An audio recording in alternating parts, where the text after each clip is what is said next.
Today's Thursday, April 22nd, 2021. Coming up on Roland Martin Unfiltered, D.C. statehood passes the House. We'll talk with former mayor and current council member Vincent Gray about this momentous day. Ohio officials released more body cam video of the shooting of Ma'Khia Bryant on yesterday. We'll break it down. In Tennessee, no charges will be filed against the officer who shot 17-year-old Anthony Thompson at school. And in California, a police officer will be charged with manslaughter for the shooting of a man there. In Minneapolis, Daunte Wright was laid to rest. He was killed by cops there in Brooklyn Center, Minnesota. Plus, what is watching the constant attack on Black lives for the police due to our mental health? We'll talk about secondary trauma. It's time to bring the funk on Roland Martin Unfiltered. Let's go. Whatever the biz, he's on it. Whatever it is, he's got the scoop, the fact, the find. And when it breaks, he's right on time and it's rolling. Best believe he's knowing. Putting it down from sports to news to politics. With entertainment just for kicks, he's rolling. It's on go, y'all. It's Roland Martin, rolling with Roland now. He's funky, he's fresh, he's real, the best, you know he's Roland Martin now.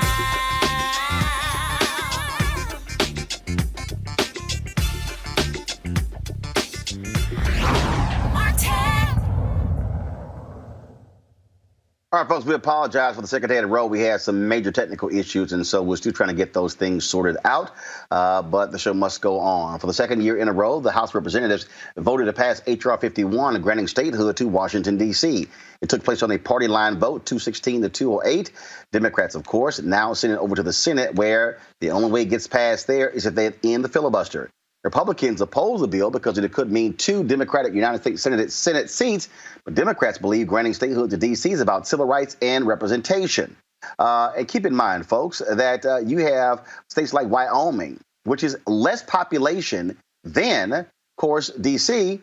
They have 2, and that's 92% white. They got 2 Republican United States senators. D.C. Mayor Muriel Bowser released this statement after the House vote. The bill, introduced by the distinguished Eleanor Holmes Norton in 2019, would create the nation's 51st state, the state of Washington, Douglas Commonwealth. Joining us today is former D.C. Mayor and current council member Vincent Gray. Councilmember Gray, how you doing? Is the councilman there?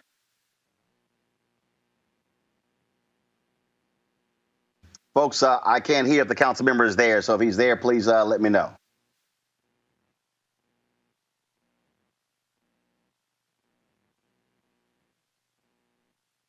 Councilman Gray, are you there?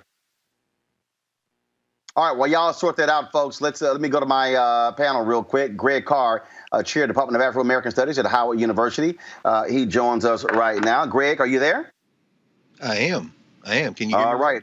Yes, I can hear you, Greg, just fine. All right, folks, let's see here. Again, I can get you. I can hear Greg. So again, sorry, folks. Again, like I said, we keep having some technical issues. Omakongo Dabinga, of course, with the American University. Doc, are you there? Yes, I am here. Cool. All right. Got both of you. Greg, I want to start with you first off. That is real simple. What does this mean? Again, getting statehood for the District of Columbia. Now it goes over to the Senate.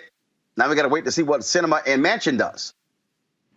Well, we know Sinema and Manchin would likely vote against D.C. statehood. So getting rid of the filibuster would be the first step. Cori Bush tweeted out earlier that this is another reason to abolish the filibuster.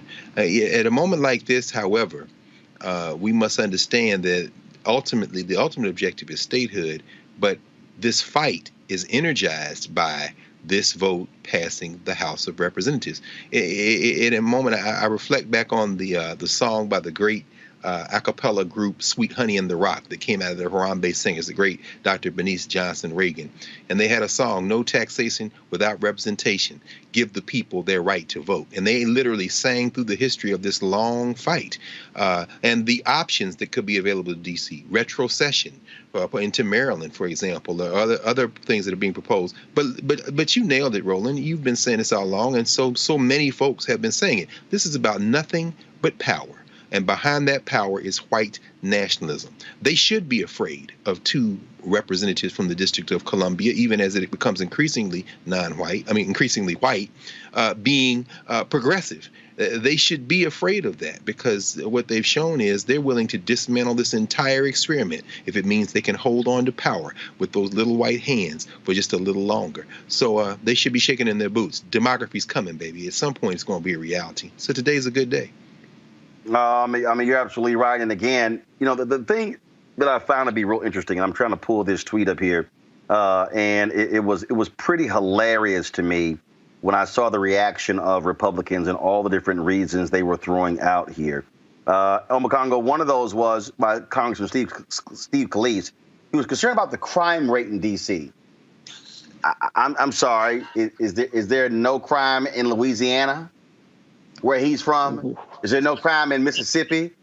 And then not only that, first of all, go ahead and comment on that, just stupidity. I mean, how ridiculous can you get? I mean, every single day they come up with new reasons to try to deny us our rights to have statehood. As a resident of D.C., I've heard so many ridiculous arguments, and as if we become a state, even if the crime was an issue, that all of a sudden it would stop if we became a state. I mean, these guys, as Dr. Carr said, it's all about power. They don't want us to have that Senate representation, and we have to end the filibuster because they will continue to be the party of no. They do not want us to have any power, and we just can't stand for it anymore. Now, going to the House, going to the Senate, and this is just every bill we can talk about. Statehood, we could talk about the issue of H.R. 1, we could talk about the George Floyd Justice Act. Everything we talk about, it boils down as to whether or not the two senators from Arizona and West Virginia are going to have some goddamn guts and end the filibuster. It's as simple as that. I mean, otherwise, what the hell are we doing? Otherwise, what we're seeing right now, Mitch McConnell might as well run the damn Senate. I agree 100%, Matt. It is completely ridiculous. It's as if Mitch McConnell still is running the Senate, because earlier we had a situation with the anti-lynching bill and the George Floyd bill, bills that get passed by voice votes. They said, well, once we get the Democrats into power, we can make some changes. But yet here we are, and we have Mitch McConnell issuing warnings, saying, well, you better not do this, you better not do that, or you're going to pay for it. Well, right now it's like they're still in charge, so we got to get those guts up in there. And Manchin and Arizona senator as well, they got to really make sure that they understand who they're representing. And I'm hoping that when we get to these midterms, we can get some more representation so that they won't even be a factor. That's right. That's right. Look, Greg, go ahead. No. Go right ahead. I'm sorry, brother. Well, but here's the deal, though. I mean, I understand that particular point there, but guess what? If the Republicans are able to push through their voter suppression bills, that's going to be a problem, because here's the piece. Right now, Democrats only hold a 4-vote majority in the House. If the Republicans gerrymander congressional seats, Democrats could lose 5 seats in Florida alone. Boom, your majority is gone. It's true, Roland. I mean, and I must agree with Dr. Dibinga. We have to, and we've been saying this all along, and this is another reason why this space is so damn important. Folks, tell people to really support Roland Martin Unfiltered, because this is a nuanced conversation. We have to be thinking not only the short game, but the long game. The midterm elections were always going to be in play. The Democratic Party, quadrupling down on their appeal to the lost white nationalist vote, flubbed these recent elections again. But because it was a presidential election, black and brown folk, particularly black folk, voting in our own interest and in self-defense, put Donald Trump out of office. The midterms, we always knew there was going to be an incremental battle because the Democrats messed up this past election cycle. What that means is that, as you said, we are at a deep inflection point. Today, for example, the Florida Supreme Court threw out and invalidated a ballot measure that was being proposed to to legalize recreational marijuana. That, combined with the attempt by the GOP-controlled state legislature to diminish the capacity to put ballot initiatives in play in Florida, is their attempt to hold on for this naked power grab. As we heard Reverend Barber talk about today in testifying for the John Lewis Voting Rights Rights Act. You've got in 47 states, 300 plus different amendments that have been put into state legislatures to try to stop this. They're not going to be able to stop people from having babies, and they're not going to be able to maintain control. But in this little 18 to 24 month window we have, this will be the last time that this prospect of American democracy can be solved without violence. Because if they put these measures in place to suppress the vote, that doesn't mean people are going to say, oh, well, you all win. I guess we'll just go on back and get fitted for these sharecropper clothes. No, that means we're in the street for real. And you don't have enough police, baby. So people need to understand the midterm elections were always part of this strategy. We know who Joe Manchin is. We know who Kristen Sinema is. And as you have been saying consistently, brother, since election night, we know who Ron Johnson in Wisconsin is. We know who Marco Rubio in Florida is. Those are statewide elections. You can't gerrymander your way out. You have to suppress the vote. So we got to keep our eyes on the prize, recognize there are a lot of moving parts, and understand that we always knew this was going to be a battle-to-battle war. Former Mayor D.C. Councilman Vincent Gray joins us right now. Councilman Gray, how you doing? I'm doing fine. How are you, sir? Doing great. All right, so real simple. What kind of pressure is going to have to be brought to bear on these two Democratic senators? They are the ones who are holding up this. If Kristen Sinema of Arizona and if Joe Manchin of West Virginia would stop opposing ending the filibuster, D.C. can become a state, the 51st state, and President Joe Biden can sign it into law. Well, we should become a state almost immediately. We've been fighting now for decades and decades in order to become a state, and some of us have gone to jail fighting for this. We've fought this at every turn we possibly can, and of course, we were fortunate today to be able to get the House vote to move forward. But we still face this filibuster, and that is the opportunity for Republicans to stop what it is that we want done to be able to move forward to bring full democracy to the people of the District of Columbia. We have virtually as many people in the District of Columbia as the entire state of Wyoming and the entire state of Vermont. It's just absolutely absurd that we have to continue to be faced with conditions that continuously say, nope. If you want to be a state, you're going to have to do this in a variety of different ways. And having to work through a senator from Arizona, to have to work through a senator from West Virginia to get this done is absolutely unconscionable. They don't have those kind of conditions blocking them from being able to move forward. Nobody is stopping the people from Arizona or the people from West Virginia from having democracy. We have so many people when you compare to other states, especially again the state of Vermont, the state of Wyoming. They just have so many people who are who we have to go through the kind of hurdles and hoops that we have to jump through in order to be able to get the democracy that we deserve. So it just doesn't make sense to have to work through Arizona, to have to work through West Virginia. Nobody has stopped them. Nobody has stopped them from being able to have the democracy that they have earned by virtue of being citizens of the United States of America. So it's time for the people of America to recognize that if we don't stand up,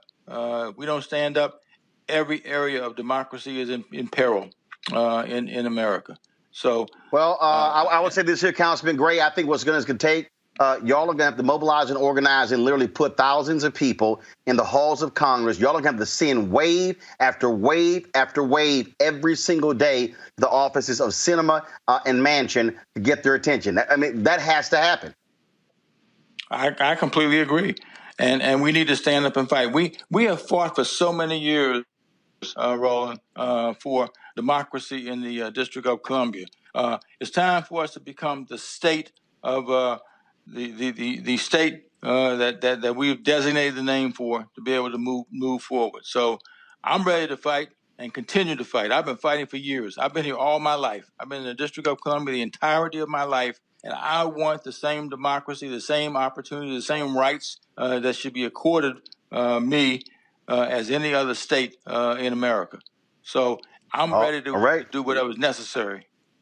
Well, all right. Well, Congressman Gray, you keep us abreast, and we certainly will keep covering this because we think this is important. It should happen, and there's no time better than now to make it happen. Former mayor of D.C. and now current councilman Vincent Gray, thanks a lot. Thank you so much. Folks, let's go to Columbus, Ohio, where the death of Ma'Khia Bryant at the hands of a Columbus police officer has exposed the Columbus Police Department's disturbing use of force records and their shocking lack of accountability. Now, yesterday, we talked about the body cam footage that was released. And then, now let's do this right now, though. We're going to break this thing down with 3 former police officers. But here's the deal. From 2001 to 2018, according to the Columbus Division of Police, there were hundreds of use of force incidents with just 1 resulting in discipline. Now, regardless of the amount of force used, 99% of incidents in Columbus took place with no discipline whatsoever. We're going to talk about that in just a moment with Samuel Singyongwe. But folks, I mean, it's just crazy what we're seeing. I want to introduce right now to you our law enforcement panel, Reddit Hudson, founder of the National Coalition of Law Enforcement Officers for Justice, Reform, and Accountability, Randall Ennis, a criminal defense attorney and former police officer, Linda Williams. She's the president of the National Organization of Black Law Enforcement Executives, and data scientist and policy analyst Samuel Singyongwe. So glad to have all of you here. And so let me know when we have Reddit on the line. So let's do this here. Okay, so Reddit's there. I don't see him. That's fine. So let's do this here. I want to go to all 4. I want to go to the 3 law enforcement officers first. Linda, I want to start with you. You've seen the video. You've seen the video of Ma'Khia Bryant being shot 4 times by the police officer there in Columbus. We played it repeatedly on yesterday. Your assessment of what took place. It was 22 seconds from the moment the cop opens the door to the first shots being fired. He had a taser on him in his front belt. Could have used that. But so your assessment, was this proper use of force? Was it a justified shooting? So thank you, Roland, for having me. A couple things. First and foremost, we've lost 2 many lives, and yet another family is mourning the loss of their loved ones. Now, as law enforcement teaches use of force was justified yesterday. Now, that's not to say that because use of force is justified that you cannot use other options. They train in law enforcement that you counter force with equal force or a step above. In that split-second decision, as that officer came upon that, he used that deadly force. Now, in itself, that's why we're looking at this thing frame by frame, and we will dissect it and it's an active investigation. However, when he approached, there was deadly force being to that young lady that was against the car. Whether he used voice commands or not, he was trying to neutralize that situation because deadly force was being used against the young lady in the pink suit. Now, I have not heard or seen it in its entirety, if he used voice commands or whatever, but he was tasked to neutralize. I'm sure as he look again, if he had a taser, maybe he would have, should have, could have used a taser, but in that split-second decision, he was trying to prevent the death of another individual. Now let's go to you, Randall. You're a criminal defense attorney, one police officer. Your assessment of this shooting of Ma'Khia Bryant. Yes, Roland, thank you for having me. And of course, our thoughts and prayers go out to the Bryant family. Any loss of life, of course, is tragic, but it's especially tragic and disturbing when it is a 16-year-old. I think we need to take a step back a little bit. I mean, you could start where the police officer who's in a cruiser is receiving a call from dispatch. I'm not 100% clear what he heard, but, you know, the likelihood is he was told of an altercation. He may have been told about a deadly weapon, meaning the knife. And then, of course, we pick it up from that 22-second time frame. He gets out of the vehicle. We see him approaching. We see some violence occur with the decedent, Ms. Bryant, and another woman. We see that sort of a force use. And then we see her move on to another woman. And of course, there's a male that's involved pushing on someone as well. And then, the key and critical component in terms of the level of force that's used, the deadly physical force, is it appears that she has this weapon in her hand, this knife, and her hand is raised. And, in that time frame, and of course, the officer did give some commands. I heard a get down, get down. In that time frame, he took the decision to use deadly physical force. And yes, we can talk about a taser if he had it, but this particular incident highlights quickly, in some instances, police officers have to make these life and death decisions. There's going to be an investigation, of course, but as I see it in that little time frame, and in the investigation is, of course, ongoing, and perhaps there'll be more video footage released. There'll be more information released from the dispatcher and what occurred in that regard. But if that is in fact a knife, and she's about to exert potentially deadly physical force on another person, under the law, the officer might be justified in exercising deadly physical force upon the perpetrator. In this case, unfortunately, a 16-year-old Miss Bryant. Ready to explain this? There are people who said, okay, he shot her 4 times, center mass. Apparently, he's an expert marksman. If you're going to use deadly force, why not shoot her in the leg? Why not, as opposed to 4 times in the chest? What is your response to people who say that could have happened by choosing to use the gun and not a taser? You asking me? Yes. Okay. Well, I'll tell you what, man. When you're making a decision that fast, the ability to shoot a hand or a leg or a limb is limited. That's television plot lines, man. When you are trying to stop a threat, center mass is what you're trained to do. But there's another thing in play here, Roland, because the 2 assessments I just heard are accurate and on the money. This would be a difficult case to make against the officer, but there's something else in play here, man. And it is, to me, what doesn't sit with me about this case, notwithstanding the facts, is the initial response that I saw. Apparently, I mean, I've responded to fights. I'm sure these other individuals have responded to fights, big fights, small fights. He exited the vehicle with his gun in his hand, from what I can see on the video, prior to his assessment. Whatever the call that came out, prior to his engaging these people, he already had his weapon in his hand. And the other thing hold up. I don't think he did. So hold on one second. Let's read it in 1 second.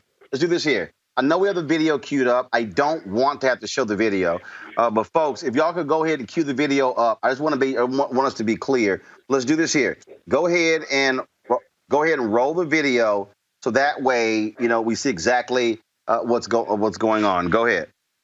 Yeah. What troubled me. So here we go. So here we go. Reddit. So here we go. Hold on 1 second. So right there. So according to what we just saw there, Reddit. So guys, roll the video again.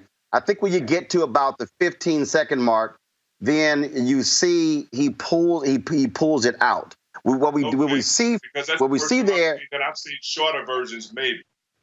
Yeah. So this is the actual. So let's do this here. I want you to turn the audio up so our guests can all hear the commands. Then they can actually see what happens. So play it now. Okay, and then let me tell you what I was going to say. What's going on? Hey, what's going on? Hey, get down! No, you ain't shoot my fucking baby! You shot my baby! Okay, here we go. So we can bail out of that now. So he comes up, he says twice, hey, what's going on? Then all of a sudden he sees Bryant, another girl, come tumbling towards his direction. Then all of a sudden he appears to reach for his gun. Then she goes towards the young lady in the pink. And then that's when he yells, get down 3 or 4 times, then fires 4 shots, center mass into Bryant. Go ahead, Reddit. Right. Now, what I would say, just based on what I saw there, still, I'm in the same place I was prior, Roland. It looked like they had enough officers on the scene to physically engage these young people without firearms. When the young lady first ran out and pushed the girl down right by him, to me, in my experience as an officer, I would have had hands on her then, because I'm already telling you to stop doing what you're doing. Knife in hand, potentially a risk to the officer. Yes, we take risks on our jobs all the time. It has to do with how you respond to your community generally. It has to do beyond your training and the technical do's and don'ts that have to do with liability for the department, how you feel about the community you're policing. And when you respond to a fight like that, what bothers me is that even though the prior assessments that I just heard are absolutely correct, those assessments apply across the board. How many examples of white kids have seen lethal weapons in hand? Kyle Rittenhouse murdered somebody and then walked down the street with the weapon still in his hand. Got a good threat of danger. They gave him a glass of water. Bill murdered 9 people while they were praying. And his captain still on, and they buy him a hamburger. It has to do with the systemic response to us as a people. Yes, on the facts, was the officer in court of law justified in using deadly force? Yes. We don't know that that would have been a fatal wound to the young lady had the girl been able to stab her, but who's to say? And who's to say if I'm the young lady in the pink or the parents of the young lady in the pink that I don't want that action taken? It's a complication there for our community to have an in-house discussion about relative to violence in our community. But writ large, man, the problem remains that law enforcement's response, on facts included, is different in our community than it is in their communities. And that is the system that we have to address. And we will address it. I'm confident in the momentum that has been gained by the work that people have done on the streets, organizers and activists, and the increasingly amplified voices of brothers and sisters like these 2 individuals that you have me on today with, really addressing the issue of systemic racism in our criminal justice system. I don't think I would have made the choice made. But Samuel, right? Yeah. Samuel, you're not you're not a law enforcement officer. You're a data specialist, and you have been unpacking the data of how problematic the Columbus Police Department has been over the last almost decade. Could you explain that? Absolutely. So first of all, just to build off of the last conversation, Ma'Khia Bryant should be alive today, right? And I think, frankly, when we look at the data, if she was in virtually any other country, she would have been alive today.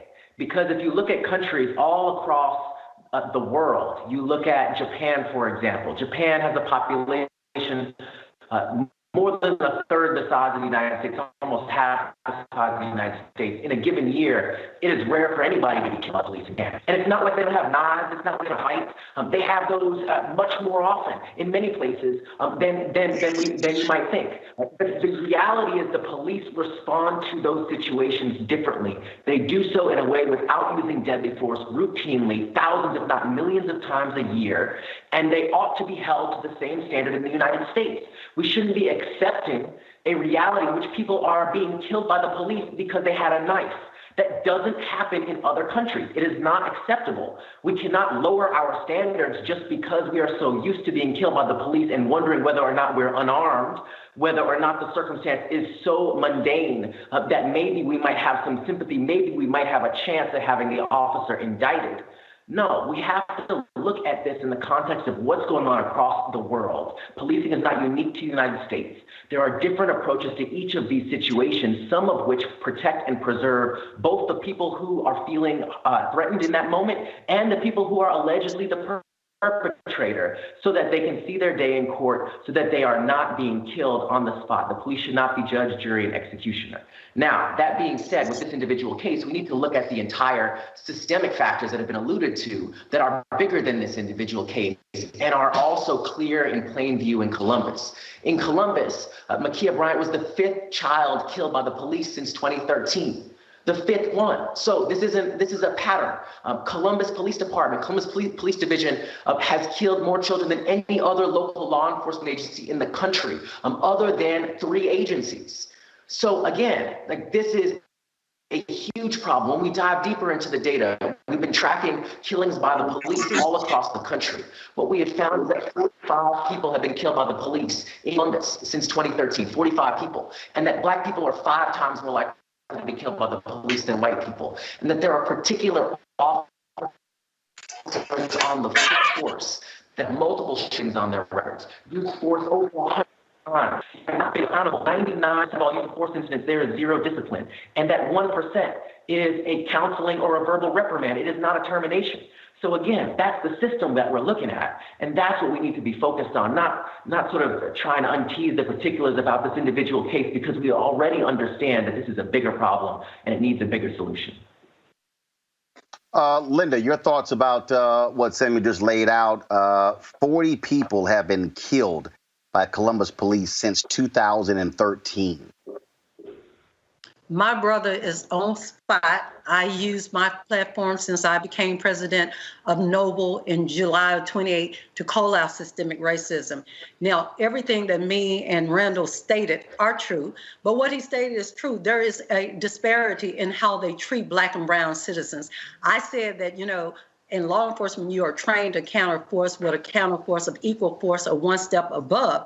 But I dare to say, if that was a citizen that was not Black or brown, I'm certain the approach would have been different. And so, again, we realize that there's a dual system of judicial in our country. And, of course, we have to call it out for what it is. But that was just one, and, you know, you asked a question from a professional perspective. That's what they're trained to do. Let me just say that was done in a split second in over 30-some years of law enforcement. I have never been trained as a deputy sheriff or a federal agent to do warning shots or practice shot. We are trained to shoot center mass to neutralize the source. However, as again, there are other ways that you can do it, but that was a split-second decision. And I do concur with you. Racial biases do play into it. You know, people look at us and have a whole nother assessment of how they're supposed to mitigate a circumstance. So I dare to say, if it was some citizens that were not Black and brown, it probably would have played out different. But as it was given and as that officer approached, he was trying to neutralize deadly force. Randall, go ahead. Yeah, well, so far I haven't heard anything that I necessarily disagree with from anyone, from all of the esteemed panelists. You know, this to a large degree, if we step back, is a societal failure. I mean, when you look at what happens in certain communities, in our communities, when you look at the manner with which police are trained, and I mean that from the perspective of better training, more training, train. I mean, in our society, it's people come to the equation with their biases, and you know, we have to realize that when you put a police officer in an academy and you're training them ostensibly, perhaps the way they were trained in 1960 with a few variations, maybe a different weapon or, maybe a little bit more in terms of the spectrum that involves diversity. Maybe there's a little bit more, but you cannot stop the quest to train police officers better. And the best police officers, I don't think, would disagree with that. You have to train police officers. And to come back to this situation, again, it's a very, very difficult life and death situation in a couple of seconds. And this might have been a situation, quite tragically, where the police officer doesn't do anything or doesn't make that move.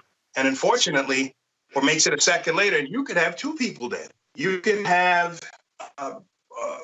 God forbid, a woman getting stabbed and dying, and then the deadly physical force being executed thereafter.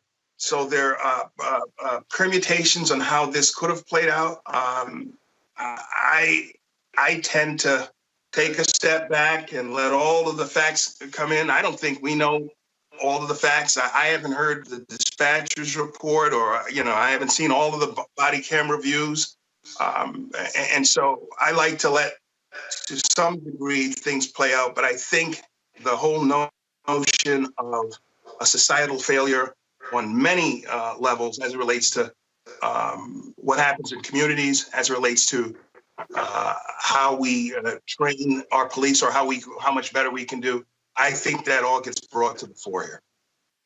But to the point here, Reddit, that Samuel was talking about, and we had the mayor on last night, and he laid it out. I mean, the reality is this police department has a problem. The mayor told us last night right here on Roland Martin Unfiltered, for the first time, he is going to hire in the history of this city a police chief not from Columbus. Because of the last shooting, when I had him on about 4 or 5 months ago, they pushed hard for every officer to have body camera footage, because that was a part of the problem. And so the Columbus Police Department, they've had historically, as Samuel laid out, that number of shootings over an 8-year period.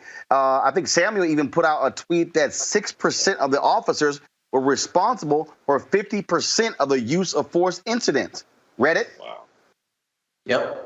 That's correct. I don't disagree with anything that I've heard either. I will say, though, as you heard me say in the past, Roland, I think the best training, writ large, notwithstanding the facts of this case, which are narrowly confined to an incident that on camera appears to be legally something that this officer was able to do, the best training, to me, is accountability for those officers that violate our civil rights, human rights, and civil liberties across the board. I don't think that you can train racism out of any officer on any department. Too many times that has been part of the cultural problem in law enforcement from coast to coast. So I think that the best training that these officers can get, writ large, not necessarily in this case, is accountability, being punished when they violate the rights of the people they are sworn to serve. That's not the only department that has problems across this country. Right here where I am in St. Louis, we have major issues on our police department in terms of use of force, excessive force violations, and people being killed by police while unarmed. We had a case here, just to give you an example. Jason Stockley was a former officer here who announced a murder on camera. He was caught on the camera inside of his car and audio. And, during it, he said, killed him. And they caught up to him, and he emptied a clip into him, exonerated by a judge here in St. Louis. So it's a systemic issue. One we're going to have to continue to stay focused and fight, and to help brothers and sisters on this panel and others in that network of people who are criminal justice advocates who also have law enforcement experience are going to play a vital role in our ability to address the culture that produces outcomes like this, notwithstanding the facts of this situation where the young lady had a knife. Yes, but with that responsibility, different lady. Samuel, final comment, please. So all I'll say is, we talk about training, but it's not that these officers who are using force at such high rates are not trained. In many cases, they're the veterans, they're the trainers. We saw with Derek Chauvin, he was a trainer, right? We saw, Daunte Wright as well. Officer Potter, she was a trainer. Like, these are officers who are trained extensively, more than the average officer, and they're actually engaging in even more force. So I don't think that we can just throw training at this and expect a different outcome. I think many of these officers have been trained quite extensively, and that's part of the problem. When we look at what they're being trained to do, 58 hours on average for a recruit, 58 hours you spend firearms training, learning how to shoot, again, center mass. Not every country does that. In Spain, they actually do train officers to shoot at the leg, and the police manage to do that. Now, it's not impossible. Again, we can look big, we can think bigger but again, you have trained 58 hours in firearms, 8 hours in de-escalation. So what are you actually learning to do? So again, I mean, I think we have to think bigger than training. We have to think about expectations around officers and holding them accountable to those expectations. And frankly, raising the bar on what we expect these officers to behave like. Because it is clear when we look at the big picture, when we look at the data, there are places that are doing things dramatically differently. And the world hasn't ended. Crime rates aren't out of control. People aren't unsafe. If anything, people are even safer, and they are in addition to being safer from the police. And that's the world we need to live in.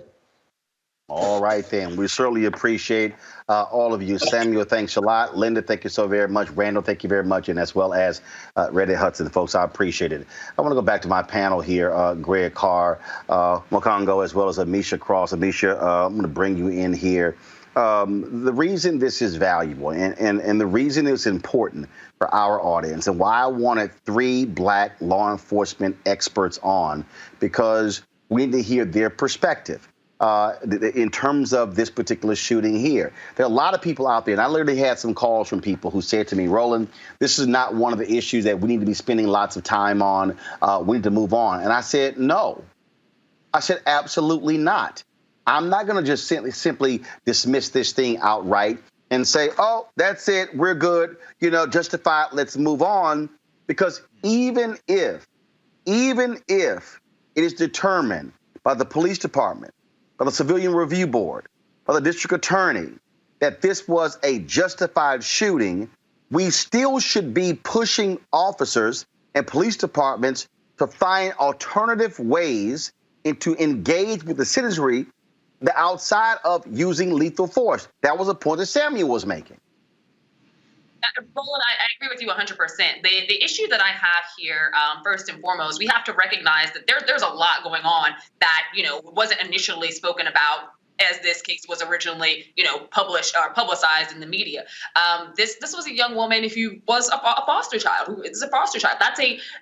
That in and of itself, creates its own level of burden when it comes to, thinking about what may or may not have been going on in her head at the time. We don't know how many foster homes she's been through. We don't know what the circumstances around that process was. We do know that, as was spoken by some of your previous guests, there have been many cases where there was an armed white person, somebody who had a knife. I've seen videos on social media as of today where there were armed white people who had knives who charged police officers themselves and were still able to be walked out alive. So I do think that there are some things that we need to take into context here, but also we have to let this process play out. I think that, there's going to be an investigation. This officer has currently been placed on leave.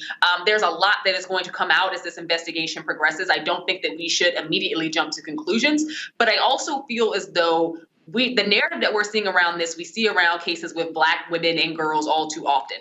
There is a quick push for advocacy when it comes to African-American males when they are facing deadly force or when they've passed away due to an officer's excessive use of force. We don't see that same rally around when it happens to be a Black woman or a Black girl who falls victim to the same thing. So I do think that there are advocates who are right now saying, hey, don't just dismiss this because you would not if the same situation happened to a Black man. Let's make sure that we are being vigilant. Let's make sure that we are pushing to have reforms, but also let's make sure that we are not accepting officers who use deadly force when we've seen cases where deadly force is not used when the person isn't Black or brown. I think that that's the bigger part of the issue here. We've seen mental health cases. We've seen cases where the person doesn't have a mental health issue, where, again, deadly force was not used. Somebody brought up Kyle Rittenhouse. He walked around with an AK-47. Deadly force was not used. We saw how, there's been apprehensions of white terrorists, essentially.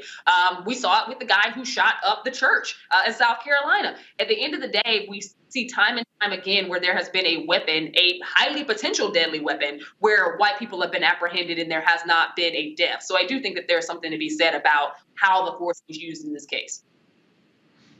Let's, on that particular point there, Mokongo, again, lessons learned from this. That is important because, as I said, even if they determine this was a justified shooting, we should still be using it to train officers to say, how should you respond? What should the reaction be? All those type of things in order for people to understand, why this matters, how critical this is. Absolutely. And going back to what Ms. Cross was saying as well, particularly for our Black sisters and daughters and mothers, so many things get swept under the table. And I have a child, my daughter is about to be 15. And so seeing these videos, it's extremely problematic. And one of the things we have to pay attention to, Roland, when you talk about lessons learned, I wonder if Columbus Police Department would have been so quick to show this video if the officer was completely unjustified in what they did. And so what they're doing right now is they're quick to build this case right now where everything that they're saying, everything that they're showing, even from the 911 calls, is building up this case to support this officer. And I don't think it would be the case if it was in reverse. So I think that's also something we have to pay attention to. Another thing we have to pay attention to is, as the mayor said, is that some are guilty, but all of us are responsible. We need to, like you said, keep the pressure on to make sure that we're checking how the training gets done, to check how people are allocated in terms of the communities that they serve in, and to really focus on this thing called de-escalation. Because if we don't have that, there's going to continue to be more Black bodies on the street. They're going to be younger and younger, and people are going to continually say that they're justified while the Rittenhouses of the world continue to walk free. I saw a story of a man who was, the police officer got caught into the window of this guy who was trying to get away, white male, and he started jacking him up with a hammer, hitting him in the head, and still walked away fine. And one of the officers there had a rifle. So we have to acknowledge these disparities. And like you said, we can't just let this go because it's most likely going to be determined as justified. There's more work that needs to be done, especially when it comes to protecting our children. Greg Carr. Oh, I mean, of course, I agree with everything that's been said. I don't think that you can train racism out of these folk. In fact, I think about the social scientist Amos Wilson, who once said that Black folk kill Black folk because we haven't been trained to kill white people. And as I'm listening, I wonder how many Black police officers have killed white citizens.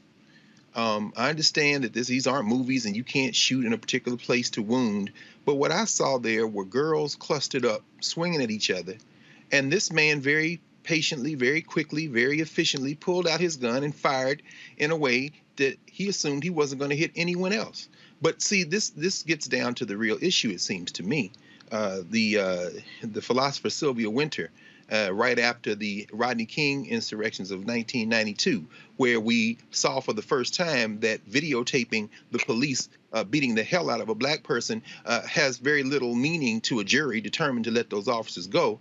She said, she quoted 3 initials, which were used at the time by LAPD when they were responding to something involving Black folk. NHI.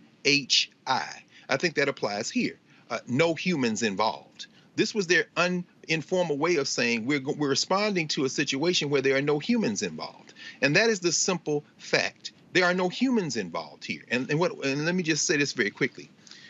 Black officers and non-white officers kill Black people, Black police, kill Black people at the same rate as white officers. Now, some of that has to do with the fact that those Black and brown officers are often policing Black and brown communities. But the problem here isn't a problem as it relates to the police, whether they're Black or white. This ain't gonna be solved by hiring more. This is a police problem because Black people are not human. The Financial Times today had a report, and they were citing the work of the criminologist at Bowling Green State University, Philip Stinson, a former police officer, said that about 1,000 people a year in the United States are killed by police. Less than 2% of those deaths are ever result in charges being filed against the officers. And since 2005, there have been about 140 cases of police being arrested on charges. Of the 97 cases that have concluded, only 7 have resulted in murder convictions. Now, y'all know why that third charge in the white boy in Minnesota, you know why they were able to get that 3rd-degree manslaughter charge? Because up until then, the courts had ruled that you could not use 3rd-degree manslaughter except as if a person were threatening a group. But do you know when that became a different precedent in the state of Minnesota? When Muhammad Noor, a Black police officer, killed that white woman in Minnesota. And that's why Derek Chauvin could be charged with it, because that Black man shot a white woman. You going to jail. Ask yourself, how many Black cops killing white people out here? That's as far as you need to go in this analysis. Folks, today, the police officer in Tennessee who shot and killed a 17-year-old black student inside his high school, they released the body cam footage in that particular case. It has been very traumatic. His family did not want the body cam footage released. Again, trigger warning to those who, give you about 10 seconds if you want to turn away and not see this particular video. But we want to be able to show we've been talking about it. It's another one of these examples. So let's go ahead and roll it.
DA Charm Allen broke down all of the body cam footage to explain why she concluded Officer Jonathan Clabo was justified in firing 2 shots at Anthony Thompson Jr. Authorities decided to release the body cam footage showing the events leading up to and what happened on April 12th inside the Austin East High School bathroom. Now, this incident all started because Thompson's girlfriend told her mom that he assaulted her. This is some of the 911 call.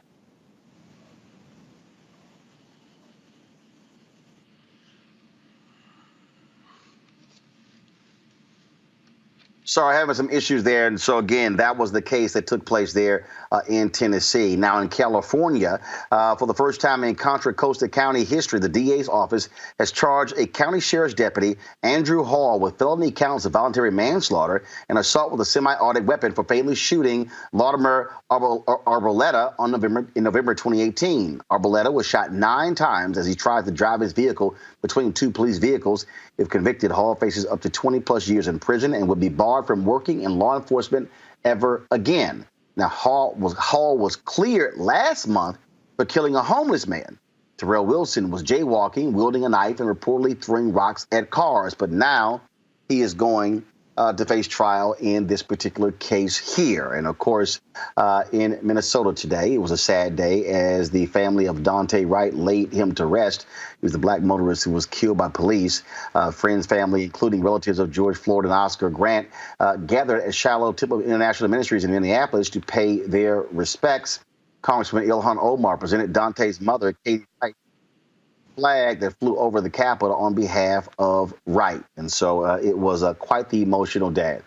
There were some comments that I saw. They talked about all of the death that we have to experience. In fact, someone had posted a comment in a chat group that I'm a member of, and they said this, and it was very interesting. They said, "My, oh my, how good are we at burying our people? We've had way too much practice. How do we deal with and confront the black mental health when it comes to these issues in terms of this, what is some called secondary trauma?" We're joining us right now out of Ohio is attorney and mental health advocate Corey Minor-Smith. Corey, glad to have you in Roland Martin Unfiltered. Speak to that issue in terms of dealing with these fundamental problems of people seeing this, that how we have to give trigger warning before we show video on here. People have to do the exact same thing. Instagram actually sets it to where before you can actually see some content, you can label it to give people an opportunity not to have to watch it. Yes, it's very important to have those opportunities to turn away. For many of us, it's just generational trauma in and of itself, compounded with everything that we're seeing in present time and even yesterday. And I just want to take this opportunity to extend my condolences to Ma'Khia Bryant's family and the Columbus community. This is all very traumatic for us. as we continue to observe, as we continue to hear, it's like an inoculation of trauma every time we see something, every time we hear something. And then you have to hear, or maybe you're engaging in the discourse centered around all of these different instances that we're seeing almost daily, where people like us, Black people, brown people, people of color, are being killed without weapons. Even if they are innocent, they are being killed. And especially for our children, it's important for us to take the time to talk to them about these incidents, because they are seeing people that are of their same age or around their age who are being killed by law enforcement. So it's a very scary situation. And many times we just need to stop and turn off the social media and turn off the news and use that opportunity to love up on our family members and take the time to really, truly engage in discussions with our loved ones about the things that we're experiencing through secondary trauma. So how do we deal with it? Because there was a comment I just see right now. Zeta Jones on YouTube says, we haven't dealt with it. We're just coping. Right. So we need to, especially in the Black community, to embrace the opportunities to engage in counseling. There's a lot of stigma associated with mental health, and for sure to go out to receive treatment from a counselor or a therapist or a psychiatrist, or to rely on medications. So it's important for us as a community to embrace opportunities to engage in counseling and to take the opportunity to, incorporate that in our religious beliefs as well. So it doesn't make you less than a Christian because you rely on outside sources other than prayer and leaving your issues at the altar. But these things are very real, even if they're not happening to us. But for many of us, we've had these things happen in our own families. And so it's important that we take the opportunity to address it individually and collectively. And so with that, I mean, obviously, we can do that as individuals. It's very easy to say turn it off when, in fact, we people are living. I mean, it's ubiquitous, these devices. And so, so when we talk about talking with children about it, what do we say? Are there any other tools that can be provided to help people? Yes, absolutely. I encourage people to look into community organizations like NAMI, the National Alliance on Mental Illness, that has a lot of resources available for free. There's the opportunity to call 1-800 numbers that are confidential and free and available 24/7. But personally, as a mother, I have 2 sons, and both of them have had their individuals that they personally identified with and felt the fear. As a mother, I couldn't truly understand their fear, but they expressed it the best that they could. So when I'm talking about talking to children, I'm talking to them in real terms that they can understand and helping them to cope with their feelings. As parents or loved ones of children, we may not be able to do it alone, but we can go with our child to talk to a counselor so that they can feel free in opening up and expressing how they feel. It may not be easy, but the first step is for the caregiver to sit the child down and just listen and take the opportunity to try to understand how the child is feeling, and then work together to have coping mechanisms that the children can use when they're not in your presence or when you all are together. So, for example, my youngest son, he is around the age and would have been Tamir Rice if he was still alive. And when he heard of Tamir Rice's death, my son did not want me to pick him up from his grandmother's house, which was literally down the street. But he was so fearful of the police that day that he literally begged me not to come and pick him up from his grandmother's house. He asked me, why do they hate us so much? He said that, they would pull us over and kill us. And that was his fear. That was his thought. So I couldn't immediately tell my son, no, don't feel that way. You don't have to feel that way. But as a mother, hearing his words, I had to listen to what he had to say and then help him to navigate through how he was feeling, and then offering that opportunity for him to talk to a professional if he chose to do so. So our children know way more than we know. Of course, I wouldn't have wanted him to see the videos, but he did. It's easily accessible to all of us, and especially our children. My oldest son directly identified with Trayvon Martin, and he felt scared to just go to his grandmother's house on the bus. And he advised me or warned me that he might not come home. And I didn't understand what he meant. But he told me Trayvon Martin was just going to the store and he never came home. I'm going to grandma's house on the bus, but I might not come home.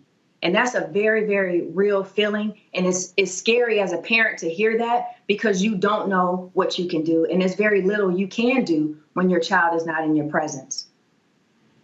Corey Minor-Smith, we appreciate it. Thanks a lot. Thank you.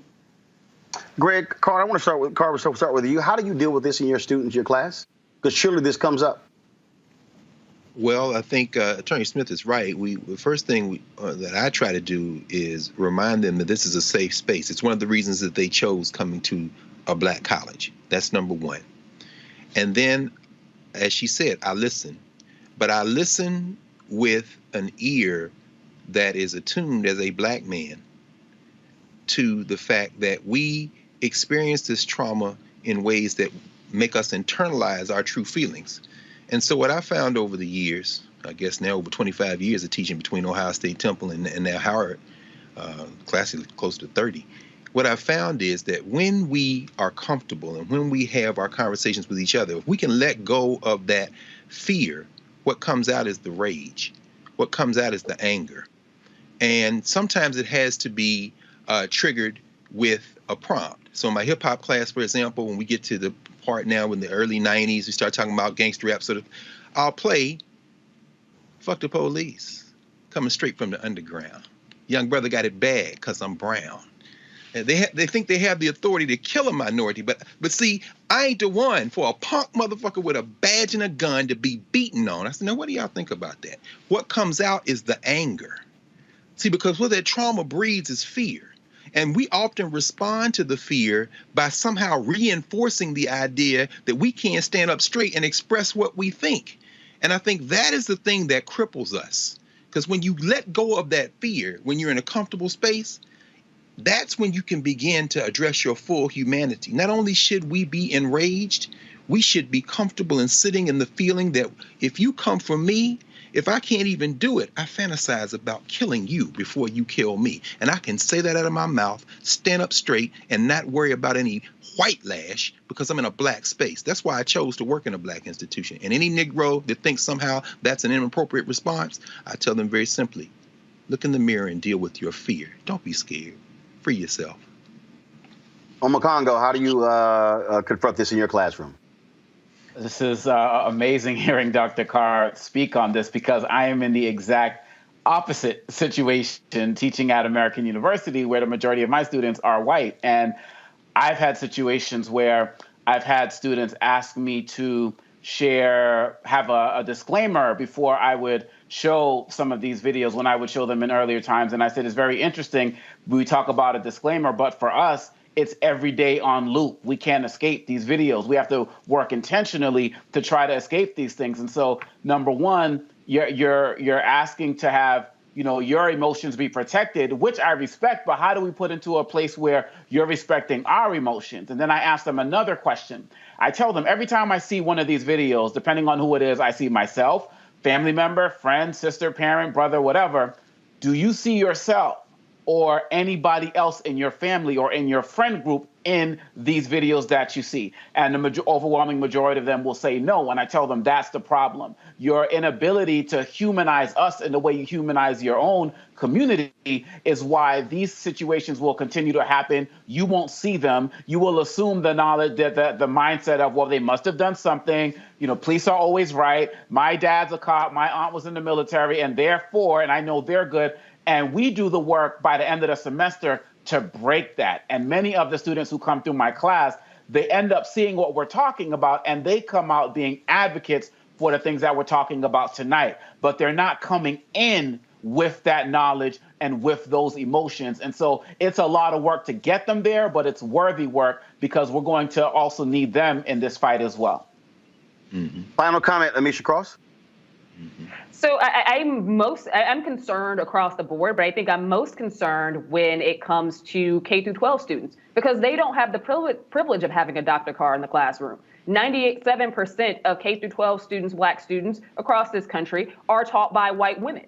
So at the end of the day, they don't have someone who is an empowering advocate in front of them, reinstilling or talking about this in a way that can help them not be afraid, in a way that can help them not push towards anger, in a way that can help them focus their energies. They have teachers in front of them who honestly don't see the plight, in many cases do not care, and aren't even having the conversations like we're having, or even, on a smaller scale in their classrooms. We're also acknowledging the fact that a lot of the victims of police brutality do happen to be children of color. We're talking about your Trayvon Martins. We're talking about your we're talking about we're talking about what we just saw happen in Ohio. We're talking about what we saw with Laquan McDonald in Chicago. We are seeing time after time where K through 12 young people are losing their lives to white supremacy, and they don't have an outlet. They don't have counselors in the majority of these schools that are predominantly African American. And in many cases, the counselors that they do have don't want to talk about police brutality.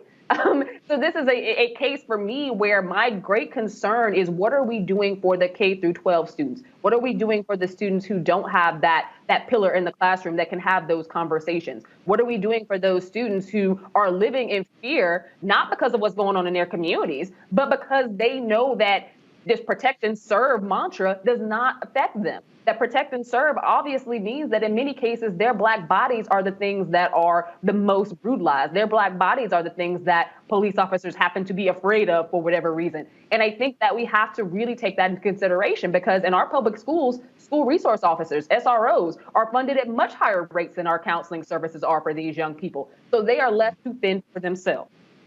Mm-hmm. All right, folks, we will leave it there. We have a shortened show today because I have to literally give a keynote speech to the Alphas at Kansas State University. And so I've got to do that literally right now. So Omakongo, Alicia, and Greg Carr, I certainly appreciate y'all being with us. Folks, if y'all want to support what we do here at Roland Martin Unfiltered, please do so by joining our Bring the Funk fan club. Every dollar you give goes to support this show. It allows for us to continue doing the things like building our OTT app, so you don't have to worry about watching solely on YouTube, Facebook, or Twitter as well. So simply go to our Cash App, $RM Unfiltered. You also paypal.me/R Martin Unfiltered. Of course, Venmo.com/RM Unfiltered. Zelle is Roland at RolandSMartin.com or Roland at RolandMartinUnfiltered.com. All right, folks, that is it. I certainly appreciate it. Thank you so very much. Again, we're building something great. I've been on the phone last couple of days. Our OTT platform is coming along very, very well.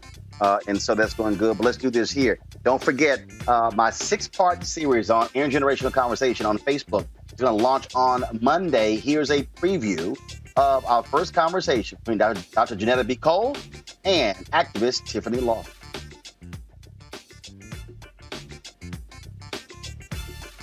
People our age have lost the ability to focus the discipline on the art of organizing. It takes all of y'all to represent your generation.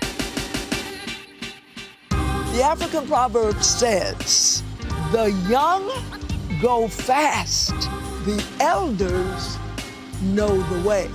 That is so freaking dope. What a powerful combination. The challenges, there's so many of them and they're complex, and we need to be moving to address them.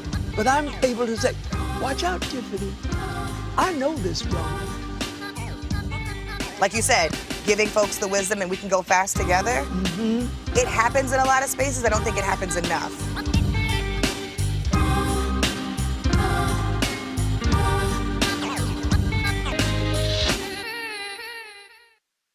All right, folks, don't forget that conversation taking place on Monday. That's it for me. I'll see you guys tomorrow right here on Roland Martin Unfiltered. Out!